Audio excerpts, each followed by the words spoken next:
नमस्कार, मैं हूं संदीप चौधरी।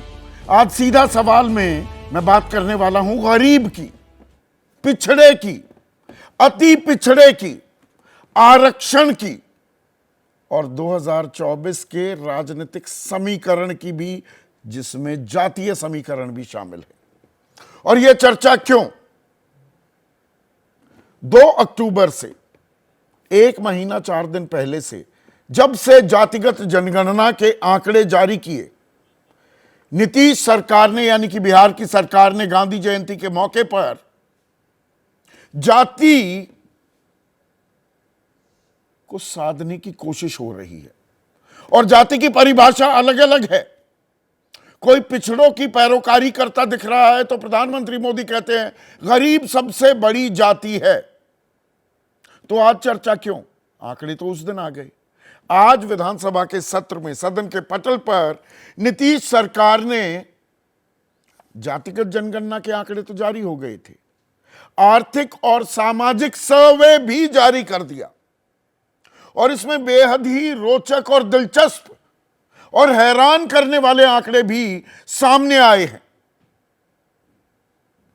जब हम बात करते हैं गरीबों की, तो दरअसल बिहार, जिसकी कुल मिलाकर जनसंख्या 13 करोड़ 7 लाख की है, उसमें 94 लाख परिवार, 34% आबादी ऐसी है जो गरीबी रेखा के नीचे आती है। 94 लाख परिवार है। और इनमें किसकी कितनी तादाद है, यह बड़ा दिलचस्प हो जाता है। तो जो कुल आबादी है, पहले मैं कुछ ऐसी जातियों की बात करता हूं जिन्हें हम सवर्ण कहते हैं। भूमिहार, कि अरे भूमिहारों का तो कब्जा है बिहार पर, राजनीति पर भी, कारोबार पर भी और खेती बाड़ी पर भी। कुल मिलाकर 2.86%, 3% से कम आबादी है भूमिहारों की। लेकिन गरीबों की इस जाति में तादाद सबसे ज्यादा है। सबसे बड़ा पुट, 27.5% से भी ज्यादा भूमिहार गरीब हैं। यह बड़ा चौंकाने वाला आंकड़ा है। ब्राह्मण 3.65% हैं, 4.25% से थोड़ा कम। और यहां भी 25.25% ब्राह्मण गरीब हैं। गरीब मतलब 6,000 रुपए भी प्रतिमाह नहीं कमा पा रहा है परिवार। राजपूत 3.5% के करीब है। और इनमें लगभग 25% वो गरीब हैं। और कायस्थों में गरीबों की तादाद सबसे कम है। उनकी आबादी भी 0.6% और लगभग 14%, 14.25% कायस्थ गरीब हैं। अब नीतीश कुमार कह रहे हैं ये जो 94 लाख परिवार हैं, इनको अगले 5 साल में मैं 2 लाख रुपए दूंगा हर परिवार को। और अगर केंद्र सरकार विशेष राज्य का दर्जा दे दे बिहार को, तो ये रकम मैं 2 साल में दे सकता हूं। तो लाभार्थी जाति जो क्रिएट हो रही थी, अभी प्रधानमंत्री ने 2 दिन पहले ऐलान किया 80 करोड़ लोग, 5 किलो अनाज उन्हें मिलेगा 5 साल तक के लिए। यह प्रधानमंत्री ने घोषणा कर दी है। वो कहते हैं कि सही मायने में सामाजिक न्याय गरीब कल्याण के जरिए है। अब यहां गरीबों को, 94 लाख परिवारों को 2 लाख रुपए देने की बात कर रहे हैं नीतीश कुमार। और 64,000 जो महादलित हैं, अति गरीबी की रेखा में जो आते हैं, 64,000 परिवार, उनको 60,000 के बजाय 1 लाख रुपए देने की बात कर रहे हैं। तो देखिए गरीबी पर अब किस तरह से आर पार की लड़ाई की तैयारी होती दिख रही है। पर इसमें सबसे बड़ा पुट क्या डाल दिया आज विधानसभा में नीतीश कुमार ने? उन्होंने कहा कि देखिए आरक्षण भी तो बढ़ेगा। 50% 1992 की इंदिरा साहनी जजमेंट, वो कब तक हम चलाएंगे? जब 63% अति पिछड़े और पिछड़े जाति के लोग आते हैं तो दायरा भी बढ़ना चाहिए। और केंद्र सरकार ने ही 10% आरक्षण बढ़ा दिया है इकोनॉमिकली वीकर सेक्शन के लिए, तो 15% और क्यों ना बढ़ा दिया जाए पिछड़ों अति पिछड़ों के लिए। और इसमें भी जो गरीब हैं वो अगड़े भी हों, उनको क्यों ना मिले जी आरक्षण। तो 75% आरक्षण का प्रस्ताव वो लेकर आ गए हैं। और ये जानकारी मैं आपसे एक महीने में कई बार पिछले एक महीने में साझा कर चुका हूं कि जैसे ही बिहार विधानसभा का सत्र शुरू होगा आरक्षण की सीमा बढ़ा दी जाएगी। प्रस्ताव रख दिया है, विधेयक आ जाएगा। इसको फॉरगोन कंक्लूजन आप मानकर चलिए। तो ये लड़ाई अब कहां जाएगी? और अगर बिहार आरक्षण का दायरा और बढ़ा देता है, पिछड़े अति पिछड़े भी इसमें आ जाएंगे। और इसमें सिर्फ उनकी ही बात नहीं, जो अगड़े जो गरीब हैं उनका पुट भी आगे बढ़ाने के लिए तैयार करते दिखाई दे रहे हैं। अब एक और बड़ी दिलचस्प जानकारी आपको मैं दे दूं। बिहार में 95.49 95% लोगों के पास वाहन ही नहीं है। 3.8% के पास 2 पहिया वाहन है। आधे फीसदी से भी कम आबादी, 13 करोड़ 7 लाख की जो आबादी है बिहार की, उनके पास 4 पहिया वाहन है। और 2 या उससे ज्यादा कमरे वाला पक्का मकान 37.5% लोगों के पास ही है। और 3 की छत में रहने वाले 26.5% हैं। झोपड़ी में रहने वाले लगभग 15% हैं। और नौकरियों की बात की जाए तो आंकड़े और परेशान करने वाले हो जाते हैं। यानी कि हक की लड़ाई में अब दोनों तरफ से जो नैरेटिव चल रहे हैं, बीजेपी जो कह रही है 27 ओबीसी मंत्री हैं जी, प्रधानमंत्री पिछड़ी जाति से आते हैं, हम हक दिलवाएंगे। और यहाँ पर जो पेशबंदी नीतीश कुमार और लालू प्रसाद यादव करते दिख रहे हैं, उसमें कौन भारी पड़ेगा? तारकिशोर प्रसाद माफ कीजिएगा, जो उप मुख्यमंत्री रह चुके हैं, बीजेपी के बड़े नेता हैं, उन्होंने कहा कि आरक्षण का दायरा बढ़ाने का जो नीतीश का प्रस्ताव है उस पर बीजेपी का समर्थन है। तो ये जिन बोतल से फिर बाहर निकल गया है क्या? ऐसे में आज का सीधा सवाल,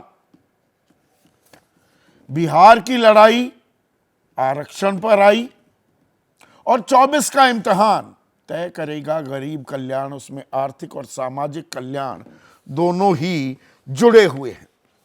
चर्चा में मेरे साथ बीजेपी की तरफ से आलोक वत्स, बिहार से ही ताल्लुक रखते हैं, जेडीयू के राष्ट्रीय सचिव हैं, उनके प्रवक्ता राजीव रंजन, आरजेडी के राष्ट्रीय प्रवक्ता प्रोफेसर नवल किशोर, आरएलजेडी अहम घटक है एनडीए का, उनके महासचिव और मुख्य प्रवक्ता माधव आनंद, और कन्हैया बेलारी वरिष्ठ पत्रकार हैं, जातिगत समीकरण को हम सबसे बेहतर समझते हैं, उनकी था भी लेते रहते हैं, वो भी चर्चा में जुड़ चुके हैं। तो आलोक वत्स, ये तो आप आंकड़ों की शुद्धता पर बड़ा बवाल मचा जी, ये आंकड़े बढ़ा चढ़ाकर पेश किए गए, यादवों को मुसलमानों को ज्यादा बता रहे हैं। यहाँ तो अब आर्थिक और सामाजिक सर्वे में वो बता रहे हैं कि दरअसल सबसे ज्यादा गरीब तो भूमिहार में है। ये तो कुछ ऐसे आंकड़े हैं चौंकाने वाले हैं। आप तो बिहार से ताल्लुक रखते हैं, आप भी चौंके होंगे। नहीं, मैं चौंका नहीं हूं, मैं लगभग इन आंकड़ों से अवगत एक तरीके से था, उतना एग्जैक्ट पे नहीं रहा हूं, क्योंकि मैं भी जिस वर्ग से आता हूं उसको लोग दबंग, खेतीहर, हर तरीके की बातें करते हैं। लेकिन मैं जानता हूं, आपको जान के आश्चर्य होगा चौधरी साहब, कि भूमिहार में बहुत से भूमिहारों की शादी नहीं हो पाती है, क्योंकि न उनके पास रोजगार है, न उनके पास जमीन है। छोटे जातों में हो जाता है, अगर आप मात्र लेबरर क्लास के भी है तो आपकी शादी हो जाती है, लेकिन भूमिहार में बहुत से भूमिहार शादी नहीं कर पाते। पुराने जमाने में मुझे लोग कहा करते थे वो नेपाल से लड़की खरीद के ले आते थे और शादी कर देते थे, जो इस तरीके के गरीब थे। लेकिन कमोबेश यही हालत आपने ब्राह्मण में भी दिखाया, हाँ 25% से ऊपर, और- 4 में से 1 ब्राह्मण गरीब, और राजपूत 4 में भी से 1 दिखाया। गरीब। तो जो 4 इनके मेन थे, जिसको लालू यादव भूरे बाल कहा करते थे, भूमियार, राजपूत, लाला और ब्राह्मण, इनकी स्थिति आपके सामने है। इसमें तो कायस्थी है जो थोड़ा बेहतर स्थिति में है, क्योंकि वो कलम कागज का काम कर लेता है, तो मुझे लगता है इतना गरीबी नहीं है। तो इनको भी 2-2 लाख रुपए 5 साल में देने की बात कर रहे हैं नीतीश कुमार। तो लाभार्थी जाति ईबीसी में जो पैठ सोशल इंजीनियरिंग जो बीजेपी ने की थी, उसकी एक मजबूत काट पेश करते दिखाई दे रहे हैं क्या नीतीश ये कुमार? इस सब बातों पर कोई विश्वास नहीं करेगा। नहीं करेगा। आपने ऐसा एटमोस्फियर ही बना दिया वहां पे कि आदमी बेरोजगार, आदमी भूमिहीन जो है वो भूमिहीन ही रह गया, बेरोजगार रह गया, पलायन के लिए मजबूर रह गया। 2005 से 2022 अगस्त तक आप लगातार साथ जीते सरकार में, बीच में 1.5 साल को छोड़ दे तो थे हम, लेकिन हम उतना कुछ नहीं कर सके। आपका उप मुख्यमंत्री होता था लगातार, हमारा सुशील मोदी थे। हमारे उप मुख्यमंत्री इतने कारगर नहीं हुए, मैं इस बात को साफ गोई से स्वीकारता हूँ। नीतीश जी हावी रहे, नीतीश जी जिस तरीके से चाहे चलाते रहे। हम लोग सरकार में थे, लेकिन हमारी कोई पॉलिसी और हमारा कोई प्लान। जब प्रधानमंत्री गरीब कल्याण, सामाजिक समरसता और सामाजिक न्याय दिलाने के लिए गरीब कल्याण को सबसे बड़ा कल्याण कहते हैं, तो यहाँ कई अब वर्गीकरण कर दिया है क्या नीतीश कुमार ने भी? हाँ, वर्गीकरण तो पहले से करते आए हैं।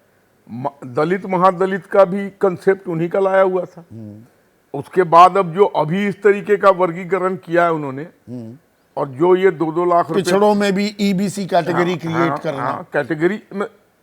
Category with in category. हाँ, और अब ये बात आरक्षण पर आएगी। आप भी कार्यक्रमों का हिस्सा रहे हैं, मैं 1 महीने से कह रहा था ये होगा। आरक्षण अब 75% तक जाता दिखेगा। जो हो सकता है उससे ज्यादा भी चला जाए। जिस तरीके की कवायद हो रही है, शायद 5-10% ही बच जाएगा जनरल कोटे में। और आप समर्थन करने पर मजबूर हो रहे हैं। ये राजनीतिक मजबूरी है।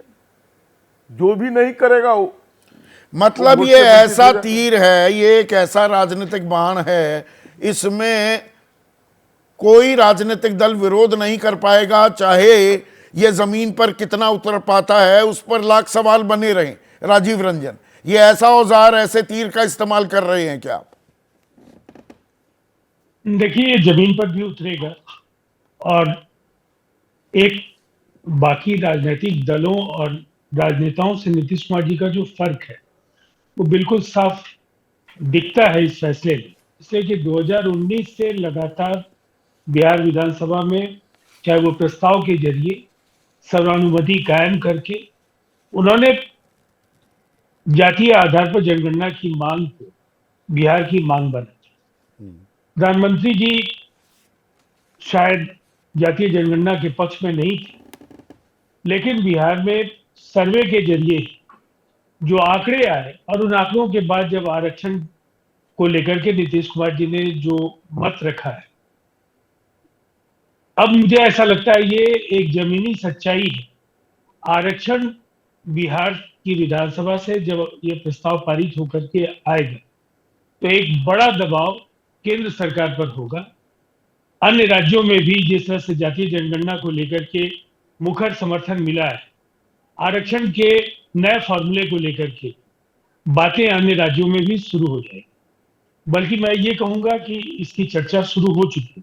ये मतलब ये मुद्दा एक ऐसा होली काओ है ना, मैं मुद्दे पर इसकी बारीकी में भी तो जाना पड़ेगा। 2011-12 में भी 33% गरीब थे, आज की तारीख में आप खुद मान रहे हैं 34% गरीब हैं बिहार में। तो ये कहाँ गरीब का कल्याण हुआ? पिछड़े वर्ग के लिए तो आरक्षण है। यादवों को ही सरकारी नौकरी में 14.26%, 14.25% से ऊपर उनकी आबादी 1.5% नौकरी मिल रही है। ये आप ही का आंकड़ा बता रहा है, आपका सर्वे बता रहा है राजीव रंजन। देखिए, नौकरियां तो अब बढ़ेंगी और नौकरियों के बढ़ने का सिलसिला जारी होगा है। देखिए, आधारभूत संरचना और जो राज्य के औद्योगिकरण को लेकर, एग्रीकल्चर रोड मैप को लेकर के नीतीश कुमार जी ने बार बार कहा कि इस राज्य में अपार संभावनाएं, लेकिन जो कुछ भी विरासत में हिंदुस्तान की आजादी के बाद इस राज्य को मिला, हर पंचवर्षीय योजना में बिहार के साथ छल हुई। केंद्र सरकार ने बिहार को बराबर 2 दर्जे पर रखा और इसीलिए जो पर कैपिटा डेवलपमेंट की जो राशि है उसको लेकर बिहार के साथ बेईमानी होती थी। अब ये इसका समाधान भी नीतीश कुमार जी ने आज अपने संबोधन में कहा, जैसे उन्होंने दूसरे संदर्भ में कहा कि अगर बिहार को विशेष राज्य का दर्जा मिले तो ये जो गरीब जिन लोगों को चिन्हित किया गया है इन्हें 2 लाख रुपए जो दिया जाएगा ऐसे 5 साल में देंगे, लेकिन अगर स्पेशल कैटेगरी स्टेटस होता है तो 2 साल के अंदर। तो मुझे ऐसा लगता है बिहार की समस्याओं का तो विशुद्ध समाधान राजनीतिक है ना ये सारा मामला। अर्थव्यवस्था की बात नहीं। करूं, अगर सकल घरेलू उत्पाद 2004-05 में बिहार का 77,781 करोड़ था, अब वो बढ़कर 8,59,000 करोड़ हो चुका है, 11 गुना हो चुका है। पर आम बिहारी को क्या मिला, सवाल यहां पर अटक रहा है ना।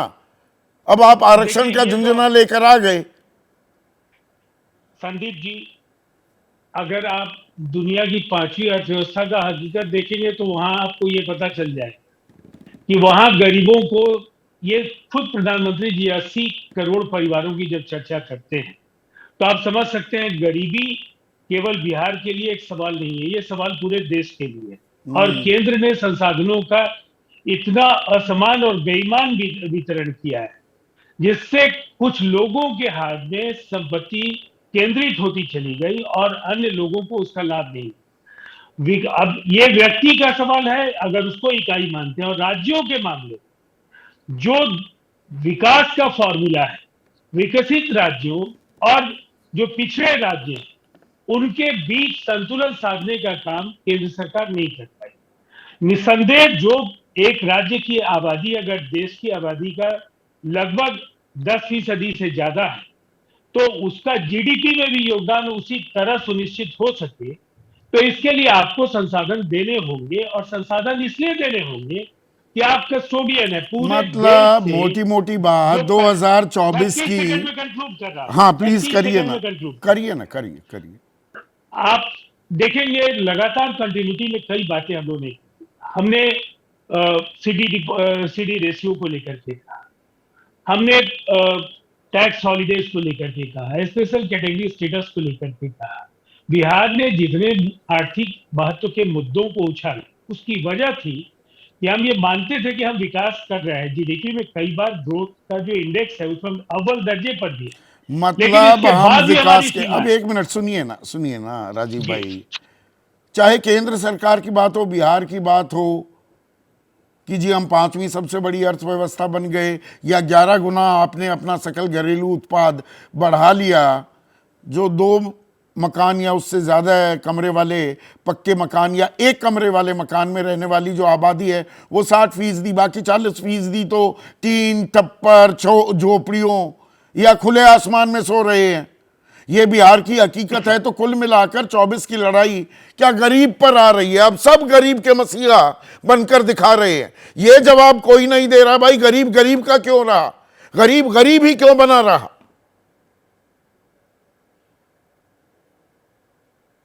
ये सवाल आपका मुझसे है जी। देखिए, मैंने आपको कहा संसाधनों का असमान वितरण राज्य को इकाई मान करके करें या व्यक्ति को इकाई मान करके करें, आप वहां ईमानदारी आपको बरतनी है।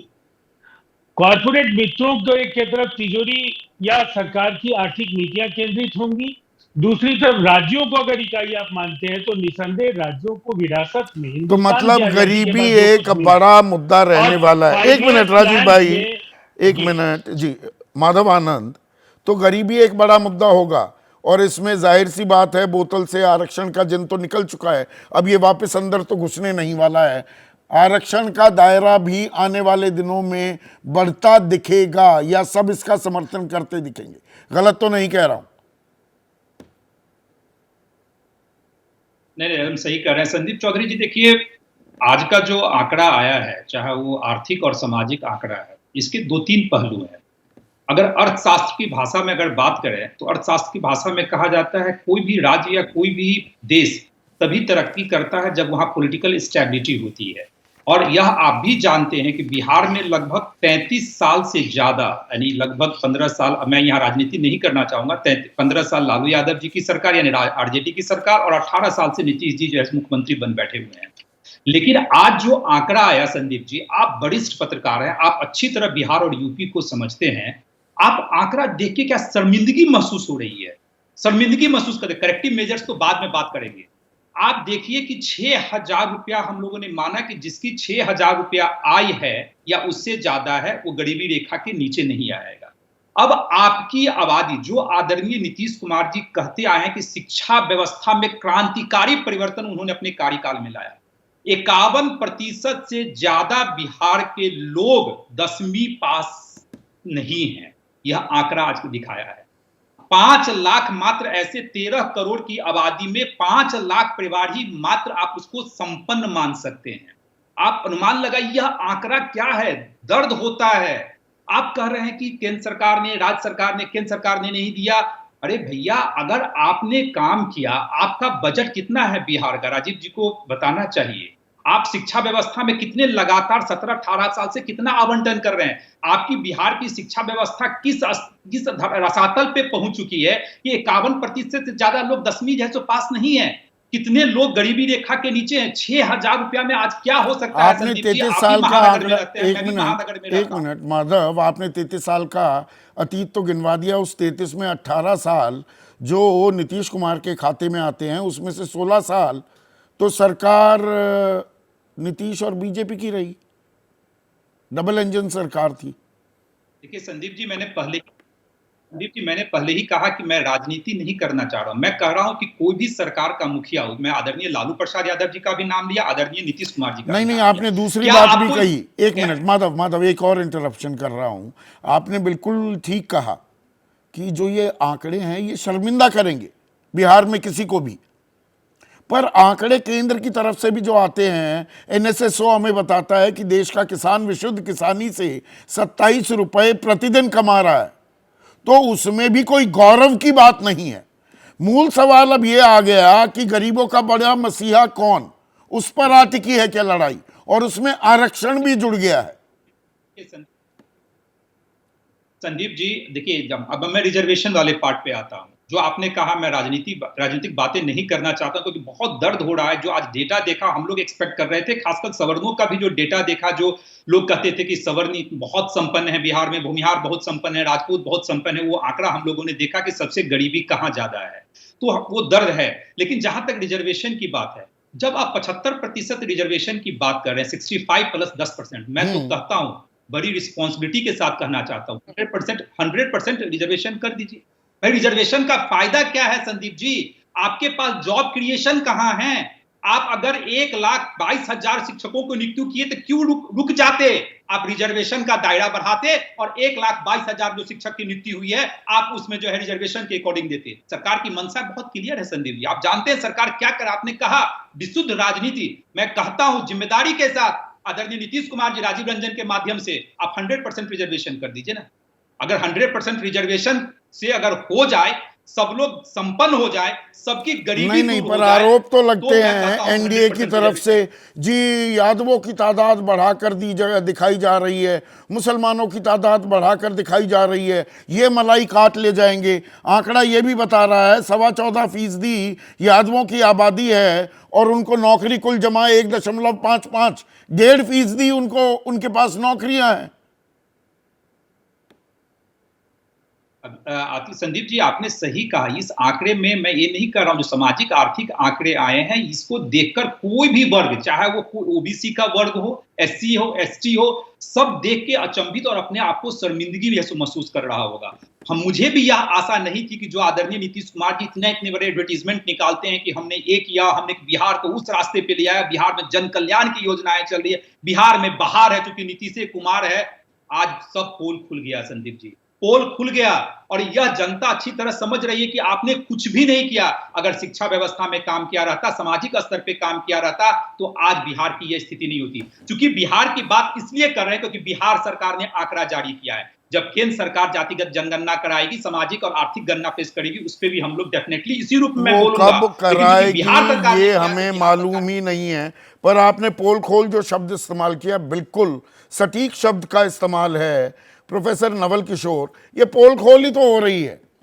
ये आप कौन सी राजनीति कर रहे हैं? पहले अपनी पोल खोल रहे हैं कि क्या बुरा हाल है बिहार का, और उसमें फिर जी अब कुछ करना पड़ेगा पिछड़ों का, अति पिछड़ों का, और जी आरक्षण भी देना होगा। कर क्या रहे थे आप पिछले 33 साल से? संदीप जी, ये पोल खोल नहीं है। सच को अगर पोल खोल जो मानता है, हमें लगता है कि उसको ऐसे आंकड़ों का स्वागत करना चाहिए कि पहली बार वैज्ञानिक आंकड़े जो बीमारी हमारे समाज में है, या जिस तरह का मान लीजिए कि विकास नहीं हुआ है, उन चीज़ों को हम एक बार जान पाए आंकड़ों के हिसाब से, तो ये शर्मनाक कैसे हुआ? इस पर हम क्यों इसको कहें कि पोल खोल? अरे कौन सरकार जो किसकी आंकड़े थी? आए हैं 18 साल से नीतीश कुमार मुख्यमंत्री, उससे पहले 15 साल लालू राज। ये लाया कौन? ऐसी व्यवस्था किसने खड़ी की? एक मिनट आलोक भाई, यहाँ पे क्रॉस टॉक नहीं करते हो। बोलिए नवल। नहीं संदीप जी, देखिए 1990 से 2005 तक का जो समय काल था, पूरा विश्व जानता है कि जो नई उदारीकरण की नीति आई, न्यू इकोनॉमिक पॉलिसी आई, उसमें बिहार जैसे राज्यों का क्या संभावना था। और 2000 के बाद जब बिहार का बंटवारा हुआ, और जिसमें सारी की सारी नेचुरल रिसोर्सेज झारखंड के पास और ह्यूमन रिसोर्सेज बिहार के पास आया, और उस संदर्भ में कोई भी केंद्र सरकार बिहार को न विशेष दर्जा दिया न विशेष पैकेज दिया, तो एक कारण तो इसको माना जा सकता है कि चूंकि उसको असमान साधन मिले, संसाधन मिले, जहाँ तक रिसोर्सेज का सवाल है, तो बिहार तो डिसएडवांटेज था ही। और जब 2005 के बाद की बात करते हैं, जिसमें कि माधव भाई उसका वकालत कर रहे थे, तो उनको ये बताना चाहिए कि 2005 के बाद, 5 के पहले आप कहते थे कुछ नहीं हुआ, जबकि हम मानते हैं कि 2005 और मतलब सवाल ये है नवल, गरीब तो गरीब रह गया ना, गरीब तो गरीब रह गया। अब गरीबों को अलग अलग तरीके से कि जो जी 94 लाख परिवार हैं गरीबी रेखा से नीचे, हम 2 लाख दे देंगे जी, 5 साल में देंगे, हम तो 2 साल में भी दे देते, पर विशेष राज्य का दर्जा केंद्र नहीं दे रहा है, हम आरक्षण जी और बढ़ा देंगे। तो ये दरअसल 24 की लड़ाई के लिए हो रहा है ना। अब यकायक जो आप जागे। नहीं संदीप जी, 2 अलग अलग बातें हैं। एक तो है कि जो गरीबी भारत देश में है, खासकर बिहार में है, उस गरीबी को जो संविधान देखता है, उसमें पहला तो SC ST और दूसरा बैकवर्ड है। ये दोनों का जो गरीबी है उसके अलग आयाम है, और उसके इलाज के लिए संवैधानिक जो व्यवस्था है वो आरक्षण है। जो पिछड़ों के लिए 1990 के बाद आता है, 93 के बाद, वो एक अलग चीज़ है। और बिहार में आपने देखा होगा कि जो पहला चरण था वो सामाजिक न्याय का था, और उससे कोई भी मना नहीं करता है कि सामाजिक न्याय बिहार में 1990 से लेकर 2005 के बीच में अब आर्थिक न्याय का युग आ रहा है। जो अभी का समय है उसमें इस बात को आया है, इससे कोई मना नहीं कर सकता है। और अब में जब आप आंकड़ों के हिसाब से ये दिखा रहे हैं कि बिहार कितना पीछे है, तो इस पिछड़ेपन का कारण जो है वो एक कारण तो है ना कि बिहार को कोई विशेष पैकेज या विशेष दर्जा नहीं मिला। उस हिसाब से बीजेपी को जवाब देना पड़ेगा कि 39 MP और 15-16 साल बिहार में शासन रह के डबल एजेंट की सरकार में उन्होंने क्या किया आर्थिक विकास के रूप में। एक भी निवेश नहीं करा पाए। जो भी फैक्ट्री है, लालू जी जब रेल मंत्री थे तो वही फैक्ट्री है जो रेल से संबंधित है, चाहे आप माने या नहीं माने। लेकिन आज के डेट में हम ये कह सकते हैं, जब हिस्सेदारी की बात हो रही है और इंदिरा साहनी केस के बाद जब वो 50% का टूट गया, तो जो मंडल कमीशन रिपोर्ट में कहा गया कि 52% आबादी होने के बावजूद भी 27% इसलिए दिया जा रहा है क्योंकि हमारी जो रेखा है वो 49.5 से ज़्यादा नहीं जा सकते हैं। अब जो वो रेखा टूट गई है, लक्ष्मण रेखा टूट गई है, तो यह बढ़ाने की जो बात कही जा रही है वो तो सामाजिक न्याय का दूसरा पार्ट है। मैं समझ गया, मैं बिल्कुल समझ गया। सामाजिक न्याय का दौर पूरा हो चुका।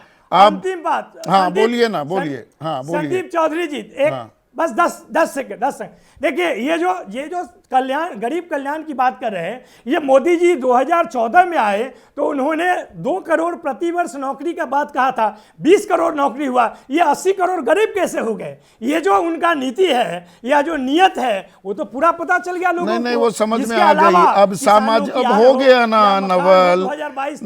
ना सामाजिक न्याय का दौर तो हो गया पूरा, आर्थिक न्याय अब चल रहा है। लेकिन कन्हैया बेलारी, ये जो लड़ाई है ये 24 के लिए पेशबंदी है ना, मोटी मोटी।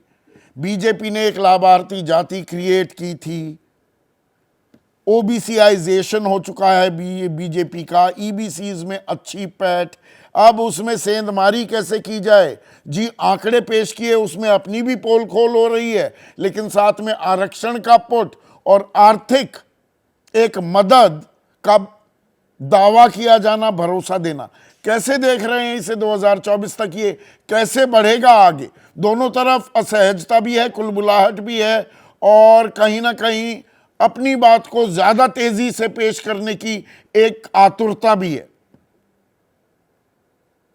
रणदीप जी, ये समझिए कि ये 2024 महाभारत के लिए एजेंडा सेट किया गया, संपूर्ण रूप से एजेंडा। आप जातीय गणना को भी उसमें जोड़िए, लेकिन आज जो कुछ हुआ, आरक्षण भी इसमें आ गया। 75% आरक्षण की मांग या प्रस्ताव जो है, ये एजेंडा सेट कर दिया नीतीश कुमार ने। और नीतीश कुमार ने बीजेपी को कहा कि अब आकर के हमारे पीछ पर खेलिए।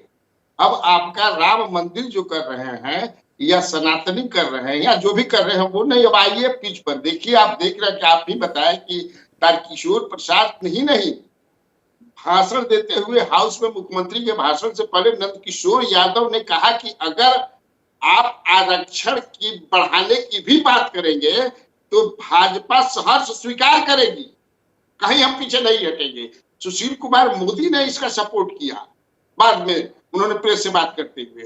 तो नीतीश कुमार तो पीछ पर खींच कर खिला रहे हैं। आप देखिए, मैं सुन रहा था सभी लोगों को, अभी तो ये लोग बोल रहे थे कि जो भी जातीय गणना हुआ है वो बड़ा गड़बड़ सड़बड़ गड़बड़ झाला है। नीतीश कुमार ने तो कहा उसमें कि जातीय जनगणना हुई नहीं आजादी के बाद, तो कैसे पता किसी को कि कितना किसकी जातियां हैं, कैसे पता हो गया? और अभी जो आंकड़े आ रहे हैं, जो जिस तरह से, अब बड़ा शर्मिंदा है कि अभी भी गरीबी हम, ये सुशासन बाबू का है या सुशासन बाबू के साथ ये भाजपा के भी लोग थे जो आज से 1 साल पहले 1.5 साल पहले कहते थे कि बिहार को हम लोग स्वर्ग बना चुके हैं। अब ये लोग कह रहे हैं हटने के बाद, तो शर्मिंदगी है। तो एक बात का चलिए कि ये नीतीश कुमार ने एजेंडा अब सेट कर दिया। नहीं एजेंडा दोनों तरफ से सेट हो रहा है कन्हैया भाई। 2 दिन पहले ही प्रधानमंत्री मोदी ने दुर्ग में, छत्तीसगढ़ में अनाउंस कर दिया, घोषणा कर दी, 5 साल और आगे बढ़ेगी प्रधानमंत्री गरीब कल्याण अन्न योजना। 5 किलो अनाज मिलेगा 80 करोड़ लोगों को। हाँ, एक चीज और मैं बता दूं, कुछ दिन पहले आप ही के कार्यक्रम में मैंने आपसे कहा था कि मुझे ये शॉकिंग नहीं होगा या आश्चर्य नहीं होगा कि प्रधानमंत्री नरेंद्र मोदी लोकसभा चुनाव के पहले ये घोषणा कर दें कि जातीय आधार पर जनगणना की जाएगी। आज एक बहुत बोले विधायक हैं भाजपा के, जो प्रेस रूम में, हम लोग प्रेस रूम में जाते हैं, बैठते हैं, उन्होंने कहा कि ऑफ द रिकॉर्ड आप लोग को बता रहा हूं कि we are considering on that, ये हो सकता है। जी हाँ, तो आप अब इसका काट क्या है उनके पास? आप जो बता रहे हैं, प्रधानमंत्री ने कहा कि और इसकी गूंज, अगर जो ये हो रहा है और इन बातों को लेकर सियासी गलियारों में चर्चाएं बहुत ज्यादा हो रही हैं, दुनिया भर की इंफॉर्मेशन आ रही है, जो पुख्ता होती है मैं वही साझा करता हूं। जैसे मेरे पास जानकारी थी विधानसभा में ये होगा और आरक्षण दिया जाएगा और वो सीमा 75%, ये मैं लगातार बोल रहा था कन्हैया भाई, आप इसके गवाह हैं। पर मुझे एक चीज ये बताइए, अब जो ये लड़ाई है, जो ये आगे बढ़ती दिखाई दे रही है, इसमें गरीबों में, लाभार्थियों में, ईबीसी में जो सोशल इंजीनियरिंग के तहत बीजेपी की पकड़ है, और हम ये चर्चा सिर्फ बिहार तक महदूद क्यों रखें? अब ये बिहार से आगे भी इसकी गूंज सुनाई देगी, और लड़ाई दरअसल फिर यूपी में कैसे पैन आउट करती है, या कोई असर हम मध्य प्रदेश के चुनाव में भी फॉर एग्जाम्पल देखते हैं। अब ये चीजें ट्रैक करने लायक हो जाती हैं क्या? देखिए बीजेपी अब अमित शाह जी ने 5 तारीख को कह दिया, क्लियर कर दिया कि हमको माई कॉम्बिनेशन का वोट नहीं चाहिए। एक तरह से उनका कहने का मतलब यही था कि जातीय गणना जो की गई है वो मुसलमान और यादव की जनसंख्या बढ़ाने की, तो वो मान गए कि हमको इनका वोट नहीं चाहिए। मांग भी करते हैं ईबीसी का सीएम बनाए, ये चैलेंज करते हैं। तो इनकी खेती जो है पूरी जो है खेती जो तो है पिछड़े में भी लड़ाई अति पिछड़े और पिछड़े के बीच होती दिखेगी, ये दो फाड़ भी होंगी क्या? अति पिछड़े और पिछड़े के अलावा अभी तो मैं देख रहा हूं इसके बाद पिछड़ा अति पिछड़ा तो होगा ही। लेकिन देखिए बीजेपी तो जो समझ रही कि इनके पास अब पिछड़ा का सबसे ज्यादा भाग, जो पिछड़ा कितने 27%, तो उसमें सबसे ज्यादा 14 और 3 कुर्मी मान लीजिए तो इनके पास है। इनके इसके बाद कुशवाहा जो है, इनके बाद कुशवाहा अभी भी कुछ नीतीश कुमार के पास है। अति पिछड़ा पर ज्यादा फोकस है क्योंकि वो 36% है। और आज के तिथि में बीजेपी के पास भी, बीजेपी अब वो बीजेपी नहीं है जो 90 और उसके पास, बीजेपी के पास भी बीजेपी भी अच्छी खेती कर दी है अति पिछड़े के बीच में। और कंसंट्रेशन पूरा बीजेपी का उसी है। धानु कुनुक जो है, जो मजबूत जातियां हैं अति पिछड़ों में, उसमें बहुत इनके साथ जुड़ गए हैं। तो मुझे लगता है कि आप जो कह रहे हैं ओबीसी, यानी यहाँ तो देश भर में तो ओबीसी है, कहीं यहाँ तो ईबीसी कर रहे हैं। एक चीज और हमने उसको मैं क्लियर कर दूंगी, किसी कोई बोल रहे थे कि नीतीश कुमार वर्गीकरण करने में माहिर है, ईबीसी बना दिए। जब ईबीसी बनाए थे तो उस समय उनके साथ कौन था? जो बोल रहे थे उन्हीं लोग थे ईबीसी। नहीं, और बात कन्हैया बेलारी, ये सिर्फ पिछड़े और अति पिछड़ों की बात नहीं है, वो वर्गीकरण तो आपने समझा दिया। लेकिन अगड़ों में भी, अब भूमियारों में अगर 26% के करीब गरीब हैं, सबसे ज्यादा तादाद भूमियारों में है, और 25 के करीब आंकड़ा ब्राह्मण और राजपूत में भी है, और उन्हें 2 लाख रुपए देने की अगर बात करेंगे नीतीश कुमार, तो ये इतना आसान गेम नहीं कि सवर्ण बीजेपी के साथ, ईबीसी बीजेपी के साथ, बाकी मुसलमान यादव वो नीतीश और लालू के साथ, ये बड़ा आसान सा एनालिसिस हो जाएगा क्या? मैं समझ नहीं पा रहा हूं कि पहला तो बात, ये धन कहां से लाएंगे?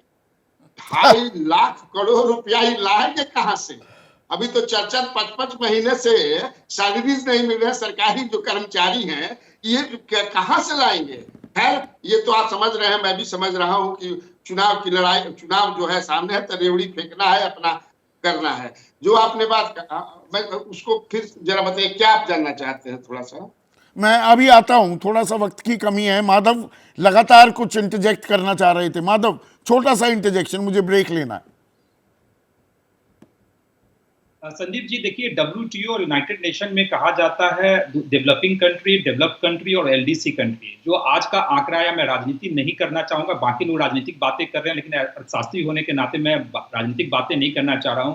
बहुत दुख की बात है कि बिहार आज के डेट में LDC से भी नीचे है, यानी LDC के अलावा एक और कैटेगरी बनाना पड़ेगा बिहार को रखने के लिए। यानी यह बिहार की आर्थिक स्थिति आज के डेट में है, और यह एक गंभीर विषय है। सोचने की बात है कि आखिर पूर्व की सरकारों ने क्या किया बिहार के साथ कि बिहार की यह स्थिति बनी हुई है। यही तो बिहार की स्थिति की बात नहीं है, देश में जो गरीब हैं, गरीब गरीब क्यों रहता है, 71 में नारा दिया गया था गरीबी हटाओ, वो अभी भी बना हुआ है, और उसी के इर्द गिर्द 24 की रणनीति भी बनाई जा रही है। ये भी अपने आप में एक कमेंट है हमारी मौजूदा स्थिति पर। आप जो अपनी राय हमसे साझा करना चाह रहे हैं, व्हाट्सएप नंबर सामने फ्लैश है, इस नंबर पर राय भेजिए। तो 24 की लड़ाई क्या गरीब पर आई? और दरअसल खेल शुरू हुआ है बिहार में। कन्हैया बेलारी, ये सिर्फ हम पिछड़ों की जो बात कर रहे हैं या अति पिछड़ों की, दरअसल की जी भूमियार कितने गरीब हैं, मतलब 4 में से 1 भूमियार भी, राजपूत भी, ब्राह्मण भी, और इन्हें इन 94 लाख परिवारों को 2 लाख रुपए 5 साल में देने की बात कर रहे हैं। तो यहाँ पेशबंदी, मतलब ये तमाम जो गरीब जाति, सबसे बड़ी जाति जिसे प्रधानमंत्री कह रहे हैं, उधर अब विपक्ष भी निगाहें टिकाता दिख रहा है, टिकाता दिख रहा है। और ये जो आप पूछ रहे थे उस समय कि अगली बार अब जो लड़ाई जो होगी वो ओबीसी वर्सेस ईबीसी होगी बिहार में, सत्ता के लिए लड़ाई होगी। और उसके बाद जो लड़ाई होगी वो ईबीसी वर्सेस शेड्यूल कास्ट लड़ाई होगी, जो मुझे दिख रहा है। देखिए ये लड़ाई, हाँ ओबीसी वर्सेस ईबीसी लड़ाई होगी, जबकि 36% है ना ये, तो वो डिमांड तो उठने लगा कि हमारे बीच के कोई दीजिए फेस, इधर भी है उधर भी, दोनों तरफ, ऐसा नहीं है। हाँ। तो इनके तो अभी इसके अंदर बहुत सारे पेच हैं और ये लड़ाई, आलोक पथ छोटे से कमेंट चाहूंगा, अब ये दिलचस्प होने वाली है। बहुत दिलचस्प होने वाली है। और जिस तरीके का पासा फेंक दिया है नीतीश कुमार ने, ये जिसको कहते हैं कि पूरे बिहार के जातियों को भाड़ देंगे, ये सब आपस में एक दूसरे पर घमासान होगा और स्थिति और भयावह होती चली। और इसमें हिंदुत्व कार्ड कितना चल पाएगा उसकी गूंज हम सुनेंगे जनवरी के महीने में, जब भगवान राम का भव्य मंदिर निर्माण हो जाएगा, प्राण प्रतिष्ठा होगी 22 जनवरी को। बिलीव मी, इस तरीके का जो संरचना हुआ है, इसमें हिंदुत्व कार्ड उतना कारगर नहीं होगा। अभी वो देखने वाली बात होगी। जनता जनार्दन की राय क्या है? तो चर्चा हो रही थी, गरीब पर दंगल शुरू हो चुका है, आरक्षण का पुट भी अब मुख्य धारा में आता दिख रहा है। ऐसे में आपकी जनता जनार्दन की राय क्या है? रोहित राउत है नुआपड़ा उड़ीसा के। आरक्षण वाला खेल भविष्य में खतरनाक ना हो जाए, इसका डर है। मतलब ये कहाँ रुकेगा जाकर, वो ये बात कह रहे हैं। और राम खत्री हरियाणा वासी हैं, पंचकुला में रहते हैं। आरक्षण से ही कल्याण होगा तो SC ST की हालत आज भी खराब क्यों है? इस सवाल का जवाब दरअसल राजनीतिक जमात नहीं देगी और सब कहेंगे जी हाँ, हम आरक्षण के पक्ष में हैं। वोट किसे पड़ेगा पता लगेगा। आज इतना ही, नमस्कार।